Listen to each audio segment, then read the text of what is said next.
इसमें कोचिंग वाले हैं, इसमें फिजिकल सेंटर वाले हैं, इसमें बहुत सारे होटल के दलाल हैं, इसमें बड़ा बड़ा चलता है पैसा, पैसा चलता है, तो उसपे उसको बच के रखिएगा, उससे हम लोग होने नहीं देंगे। रमजान के पाक मुकद्दस महीना में मैं यही अनुरोध करूंगा कि हुजूर, बेटियां बड़ी उम्मीद रखती हैं आपसे, बेटियां आपके नाम पर लड़ जाती हैं, इसलिए बिहार की बेटियों के लिए भी हाइट 152 सेंटीमीटर किया जाए। सारी चर्चा है हुजूर, चाहते हैं आप लोग की आंदोलन हो।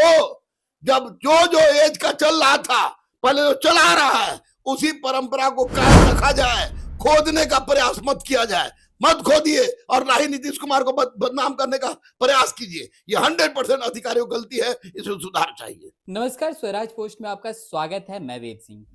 बिहार पुलिस कांस्टेबल की बहाली निकली है। कहा जाए तो वैकेंसीज का बौछार निकला है।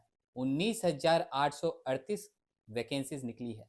अब देखने वाली बात यह है कि जैसे पिछले बार एनसीएल और ईडब्ल्यूएस को लेकर के विरोध किया गया था, बच्चे जो थे काफी परेशान थे।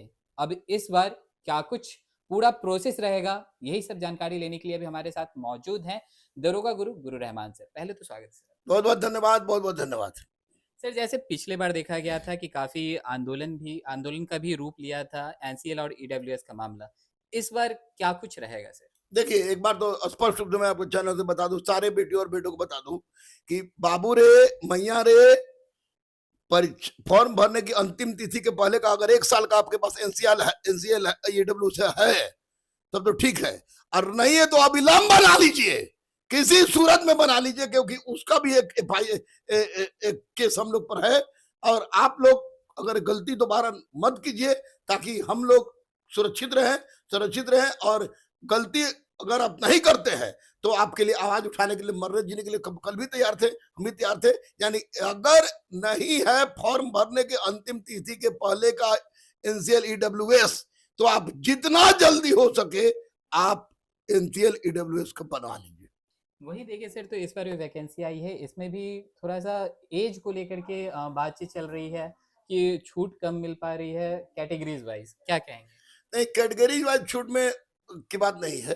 सबसे बड़ी बात हम बता दें आपको कि आपको इस बार इतिहास में पहली बार सारा रिसर्च यहाँ के अधिकारी लोग करते हैं कि एक तो आपको BC1 और BC2 में को अलग अलग कैटेगरी में बांट के, पता नहीं कौन सा रिसर्च कर रहे हैं जितेंद्र सर, तो इसको गलत है, ये 100% गलत है। आप फिर से आंदोलन करेंगे, आज ही बोल दे रहे हैं, अगर इसको नहीं सुधारिएगा तो। इसे कौन मतलब भैया, 47 साल की उम्र में आज तक कितना पूरा हिंदुस्तान में घूम के परीक्षा दिया, फेल किए, उसके बावजूद भी अब इस तरह कभी नहीं देखा गया। ये कैसा रिसर्च है हुजूर, चाहते हैं आप लोग की आंदोलन हो।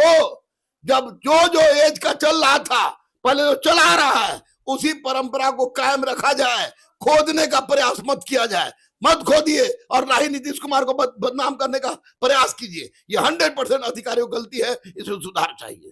सर, इस बार थोड़ी सी और भी एक दिक्कत है, जैसे कि झारखंड में जो महिलाओं की जो हाइट होती है वो थोड़ी कम रहती है, लेकिन यहाँ पर भी हाइट जो है उसको कम करने की मांग कर रही थी लड़कियां, क्या कहेंगे?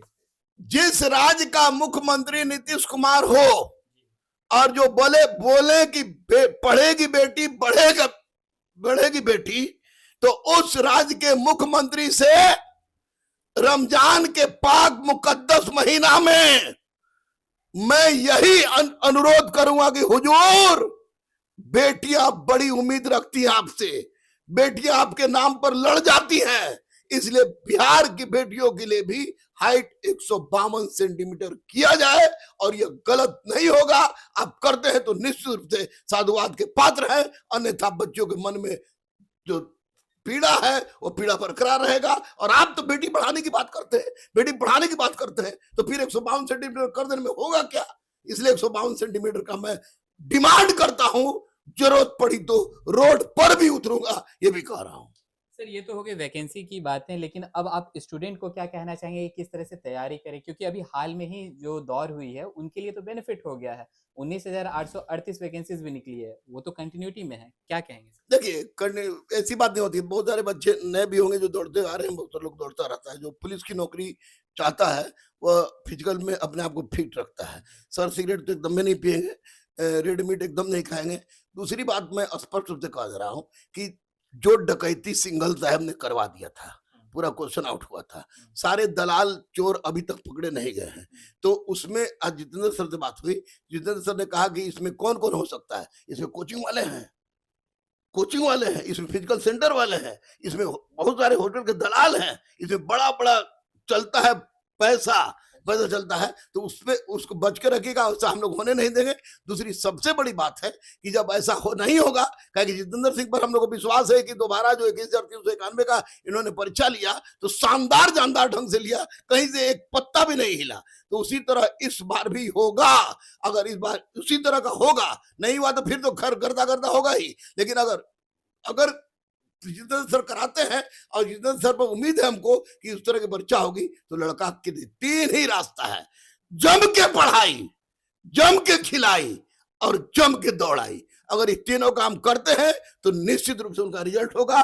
एससीईआरटी, एनसीईआरटी को ये लोग पढ़ें, डेली कम से कम 3 सेट बनाएं, प्रैक्टिस करें। और मैंने भी व्यवस्था कर दिया है, हॉस्टल भी 3 दिन खोल दिया है, मैंने क्लास भी बिल्कुल कम दाम में क्लास भी शुरू कर दिया है, मैराथन भी शुरू कर दिया है। जम के पढ़ो भैया, कोर्स बेचने वाला नहीं है गुरु रहमान, लेकिन वर्दी चढ़वाने वाला है। और आपसे अनुरोध कर रहा हूं, आप केवल जुनून दे दीजिए, हम वर्दी दिला देंगे। बहुत बहुत धन्यवाद। तो जैसे कि आप सुन रहे थे, हमारे साथ मौजूद थे दरोगा गुरु गुरु रहमान सर। भाई आप पढ़िए, आप मेहनत कीजिए, वर्दी दिलाने का जो वादा है गुरु रहमान सर ने कर दिया है। तो आप सुन रहे थे इस वीडियो के माध्यम से कि कुछ कुछ त्रुटियां जो है इस बार वैकेंसीज में रही हैं, उसको लेकर के क्या कुछ कह रहे थे गुरु रहमान। तो चलिए, और भी ऐसे तमाम खबरों का सिलसिला इसी प्रकार बना रहेगा स्वराज पोस्ट पे। अपनी प्रतिक्रिया को हमारे कमेंट बॉक्स में जरूर साझा करें। धन्यवाद।